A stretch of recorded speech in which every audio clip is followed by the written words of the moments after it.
வணக்கம் ஜோன் சொல்லுங்கள் Chennai Yamaha RX-Z 5 ஸ்பீடோட டிஸ்க் பிளேட் வந்து பார்த்தீங்கன்னா ஸ்டாக் வந்திருக்கு. ஸோ அந்த டிஸ்க் பிளேட் வந்து பார்த்தீங்கன்னா ஒரிஜினல் எமஹா பிராண்ட் இது நம்மக்கிட்ட இது ஸ்டாக் வந்திருக்கு. ஸோ இது RX-Z 5 speed and 6 speed also. இது மேனுஃபேக்சரிங் பிராண்ட் வந்து பார்த்தீங்கன்னா சன்ஸ்டார் உள்ள நேம் வந்து பார்த்தீங்கன்னா பிரிண்டாக இருக்கும். இந்த பிளேட்டோட சைஸ் வந்து பார்த்தீங்கன்னா 3.5 mm.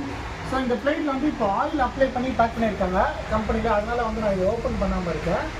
இது வந்து பார்த்தீங்கன்னா டேரக்ட் ஃபிட் வந்து பார்த்தீங்கன்னா RX-Z 5 ஸ்பீடு, RX-Z 6 ஸ்பீடு, அதுக்கப்புறம் வந்து பார்த்தீங்கன்னா RX King அதோட டிஸ்க் செட் எல்லாத்தையுமே வந்து பார்த்தீங்கன்னா இது வந்து பார்த்தீங்கன்னா டேரக்ட் ஃபிட்டு. இது நம்மகிட்ட ஸ்டாக் வந்திருக்கு. ஸோ இந்த டிஸ்க் பிளேட்டோட பேக்கிங் வந்து இதுதான் ஒரிஜினல் எமஹா பேக்கிங். இதோட பார்ட் நம்பர் வந்து பார்த்தீங்கன்னா 3XL நம்பரில் வந்து பார்த்தீங்கன்னா ஸ்டார்ட் ஆகுது. ஸோ எல்லாமே வந்து பேக்கிங்கோடு வந்துடும். ஸோ வீடியோக்காக நான் இந்த பேக்கிங் வந்து ரிமூவ் பண்ணியிருக்கேன். ஸோ இது எல்லாமே வந்து பார்த்தீங்கன்னா ஃபுல் பேக்கடு பீஸு. இது எல்லாமே நம்மக்கிட்ட ஸ்டாக் இருக்குது, வேண்டுறவங்க கான்டெக்ட் பண்ணுங்கள். ஸோ இது 100% ஒரிஜினல் நம்மக்கிட்ட ஸ்டாக் வந்துருக்கு, வேண்டுறவங்க கால் பண்ணுங்கள். நேரில் வந்து செக் பண்ணி எடுத்துக்கலாம். கொரியர் சர்வீஸும் இருக்குது. Okay, thank you friends. ஜோன் சொல்ல போச்சு.